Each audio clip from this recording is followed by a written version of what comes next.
I want to show something that I think is easy Yeah. for people to do. Mm-hmm. That is, I think, therapeutic as well as product oriented. This is going to be our holiday rock parodies that we do every year.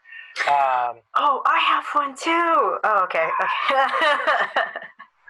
They're so much fun. Video war. Okay. We didn't do it this year. Okay.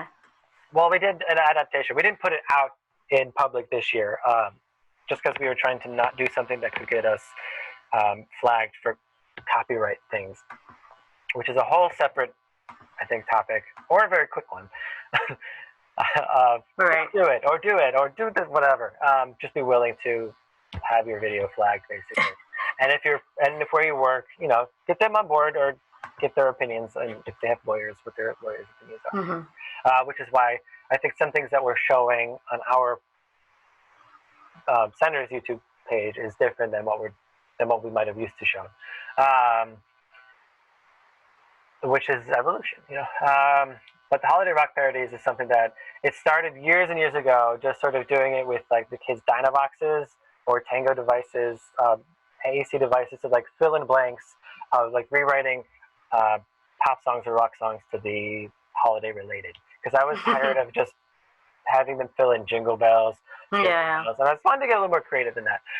So we used to do them live, and then I think one year we just like, let's just film all the different neighborhoods or units and have them all create their own. Mm-hmm. So it was this community-based project that are holiday songs based off of rock original songs.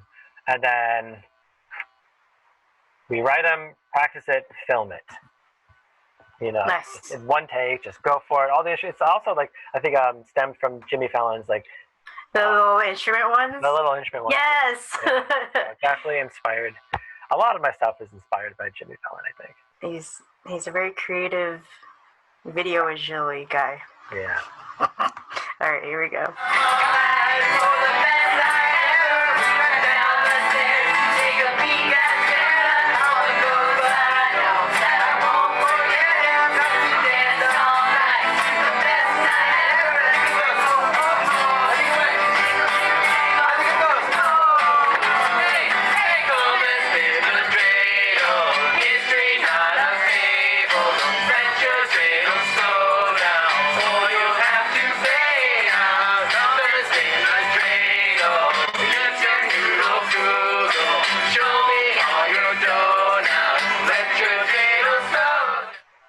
So creative. Oh my gosh. Yeah. It's fun just rewriting the lyrics and getting there was one of the gentlemen in the back playing guitar. He's actually our in-house works with engineering and does a lot of painting around and he's an amazing musician, so it's a great way to like pull in some ringers from all around that might have some pretty good skills and give them a chance to just jam. That they might not have opportunities otherwise. Yeah. Or feel welcome. Just like bringing everybody in together. It'd be so hard to do this year with masks on. No, yeah, I bet. So my question is, so some of the clips that we saw, it looks like some of the residents were a little bit younger. So how did I see that some of them are kind of playing, but did they actually contribute to the lyric? It will depend on, I think, one's population. We try as much as we can, and then also like to include, like if we're singing a Hanukkah song, to be inclusive of people that might be celebrating that holiday, or be mindful of what their families' preferences might be as well. So a lot of the residents that we have here are minimally conscious or have profound issues. So treating the process as like a regular group, a lot of them require one-to-one staff to fully participate. So definitely with the playing. And then what we might do is offer them choices between like an A and B type thing, and have the staff with them help them decide which they might want to do. Yeah, okay. Got it. Yeah, so navigating those So navigating, participating in a typical therapeutic construct, I think can help with heightening people's participation. Right. So again, it depends on, I think, where you are, you as a clinician, you as a producer, is like definitely always be mindful of who you're working with and do what you can as a therapist to bring everybody together. So like your normal group leadership skills should come into play with the planning and production of a lot of these. That's a really good question. That also goes into a whole topic about like consent and assent, especially for those that don't have a voice or might be younger. You know, are you automatically going to assume that they want to be in it, and how do you maintain those boundaries of, how do you maintain those choices and that freedom to participate or not participate? Right, that makes sense. Another one-shot video that's just quick and easy that I'd like to share is just finding a song and rehearsing it and playing it and recording. So this is from my internship at the Augusta VA Medical Center, and we had a band that was made of therapists and clients. And this is a little Mele Kalikimaka.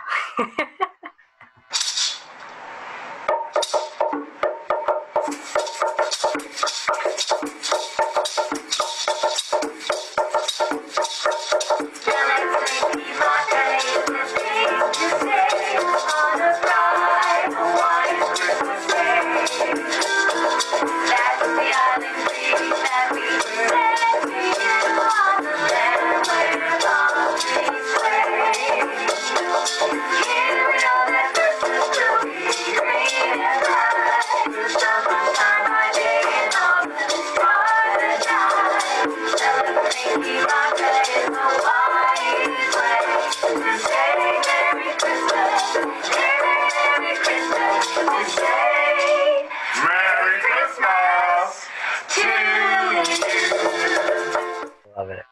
Yeah. It's such a great way to bring everybody together.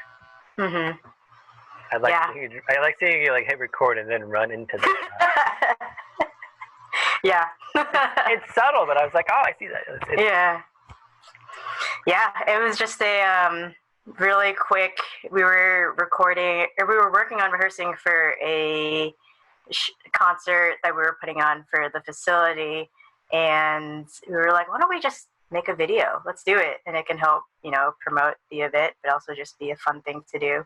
So that was spur of the moment. Just, we were already rehearsing it, and then record it, and then boom, go. I think it's a good time to bring up the like just the simplicity behind a classic lip sync battle. Oh yes. We and how doing it as a video, I think, opens it up to so much more than just doing it live.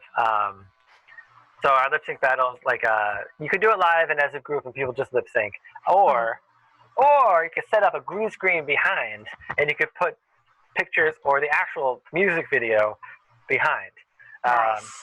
And so what I like to do is, you know, host it like you would a normal, like just a lip sync battle.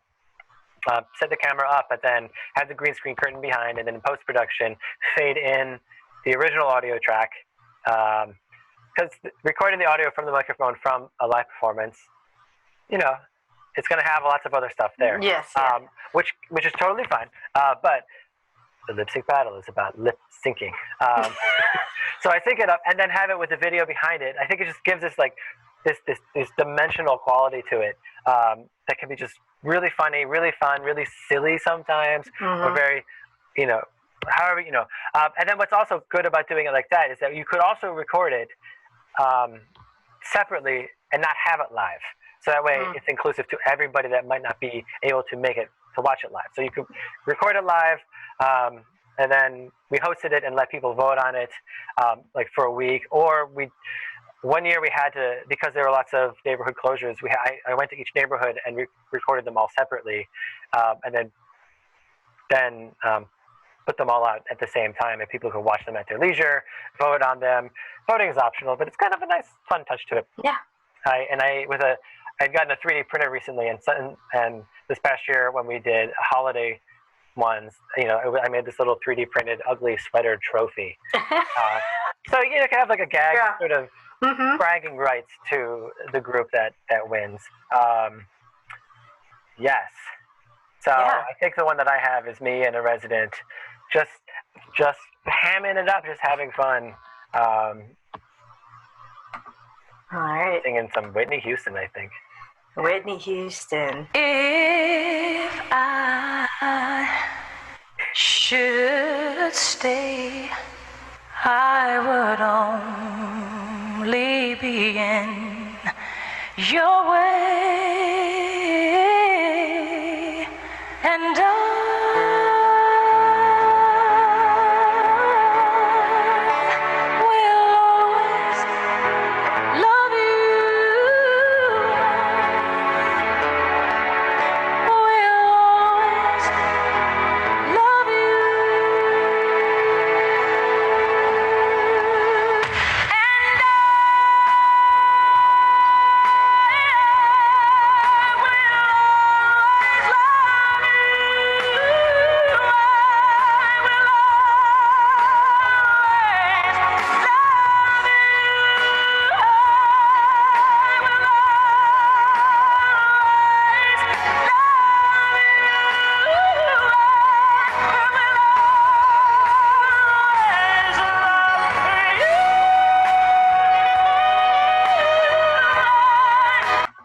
oh my gosh. And so, showing off sort of our relationship in a different light. I used to get to the wrestling, like, her legs are kicking all over the place. I'd put my hand out, she would grab it. She grabs it, Those are things that I think, that's how she participates. And I think that's something that, like, people, other staff members watching will be like, yeah, she does love grabbing your hand. She does love moving around. That's so much her, and as much as, she might not actively be doing the lip syncing part, it's a dyad. It's this team, this partner, together, building these memories, this experience, as well as, being goofy.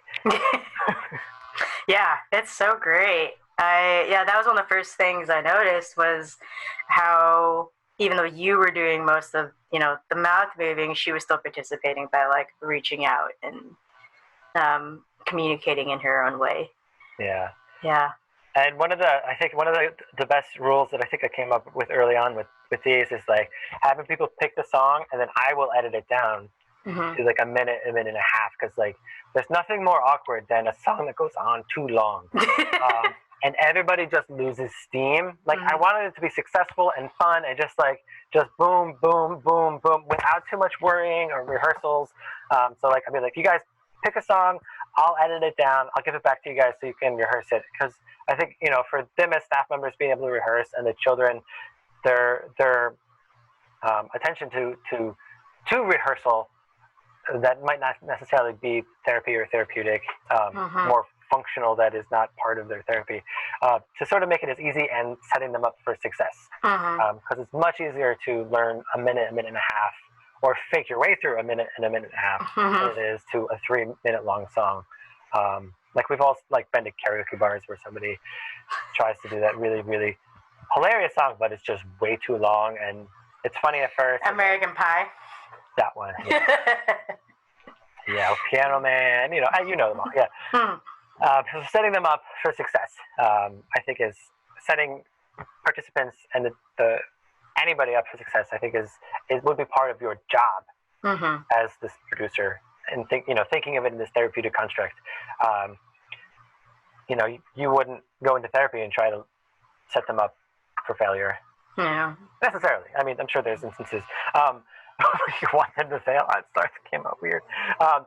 Where working through a struggle might be therapeutic, but that's not what this would be for necessarily. Or something, or not what everybody's signing up for. And then if they don't have a good experience, they're probably not going to do it next time. Yeah, I think it's important to note, in addition to, like, for this specifically, it's a song that you're cutting down. I think videos in general, like, there's when you're first approaching videos, the videos that you've seen are, like, large movies or large different music videos. It's like, oh man, like I can't create something like that, but it doesn't have to be that big. It can be something really small, like something that's 30 seconds or a minute or a minute and a half. Yeah. Yeah. And and that reminds me of like the best. I think a really great way to start your first video is just like some of my first ones. Just copy something, like shot for shot. Like take away some of those decisions, those bigger, harder decisions. What do I film? How do I film it? Just be like, you learn through mimicry, I guess. Yeah. Mirroring. Yeah. Yeah. A fugue is a formula. Rondo is a formula. Find a formula, and then your creativity can go within those parameters. And it makes some of those decisions and the daunting task of figuring out what to do a lot easier if you can use like something else as a template. Yes. Like exactly. Yeah. Yeah. That's what we did for that other song video. Baby Shark? Beetlejuice. Nope. No, Under the Sea. We did a remix of Under the Sea. Again, shot for shot of the animated Under the Sea from Little Mermaid. And what we did is we took screen captures of like almost every shot, and I photoshopped the characters out. And then on the green screen, we had the kids and staff dress up and be the character. And then we would animate it in Final Cut to match up. That's awesome. Really, really fun because it looked pretty cool. I gotta say, like this was probably one of my favorite ones. One of my first ones that was like really, really big on the post-production side, and with the green screen. Let's watch a little bit. Yeah, let's watch it. Ariel, listen to me. The human world, it's a mess. Life under the sea is better than anything they got up there. The prostitute played the tongue. The flute is the Duke of Soul. The red he can play the lings of the strings. The tongue acting on the blackfish. The sings, the smelt and the spot. They know where it's at. They know that blood will flow.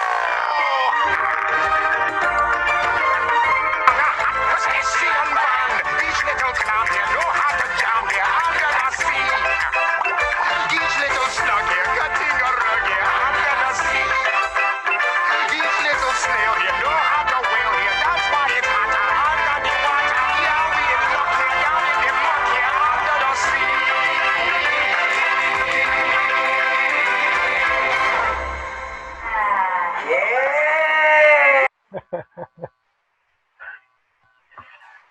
So I like that because so much went into it. Like it looks like it. Every week during this group, it was this group we call it the evolution of this group. It used to be called Dynavox Orchestra, and it was based on a music therapy group using communication devices to participate. Yeah. And then we got iPads, and Dynavoxes were like $10,000, and iPads were like a couple $100. And then we couldn't call it Dynavox anymore because nobody was using a Dynavox. So we changed it to DigiVoice Orchestra. And then we started doing things more than just music, like making videos or recording. And we're like, we're more of studios. So now it's called DigiVoice Studios. And so like this is like a good evolution of this group that it's very musical based, but I think it's more than that, and just like roping people in each week, setting up the green screen, and just getting people and be like, hey, we need this character, getting staff and the residents involved. And it was short, quick little snippets for almost everybody. Like we had a couple leads that would film, but then everybody else was just like, we need somebody to be the blowfish, or we need somebody to be such and such, Yeah, and that's a good example of like for those who aren't able to pay as much attention during a session, and so just filming 30 seconds of them acting like a blowfish, and they're still part of this huge production. Yeah, that would take a long time afterwards. Yeah. Oh yeah, it's a lot of work in post. But yeah, it's like putting a puzzle together. Oh yeah, right, like it's the delicate balance of like piecing things in. It's a puzzle that you can change as you do it. But like, I find it very calming and serene, just like staring at the computer for hours. Me too. The lights go off behind me because I'm not moving for a long time. But then, it's yeah. These labors of love that I think it's something that that a lot of people are scared to do or to try to dip their toes in. But I think it's like learning a new instrument. Like it's gonna be hard at first, but you just got to do it. Like the worst thing that happens is you're not happy with it. Yeah. Yeah. And that's okay. Like you learn from that. You grow Definitely. from that. Yeah. Yeah. I'm curious what you used to make this. Like, how did you put everyone's videos into the different characters' faces? That's probably a good whole separate. Yeah, that is. Photoshop and green screen. Okay. So that was, but in a nutshell, that was all done with photoshopping the frames. So like screen capturing parts of the video, right? And then photoshopping out Sebastian and Ariel. Yeah, and putting. And sometimes using the actual video itself, and then just masking, like covering over the original character with, because there was some original of the animation from the original video in there. Don't tell Disney. Or they'll hire you. It's okay. You know what? Yeah. And then using green screen to then just basically it's like making a collage. I think is the best way to think about it. So instead of, you got all your magazine clippings and your poster board and you got scissors and tape, it's digital. So you use your mouse and you draw around somebody with what's called a mask.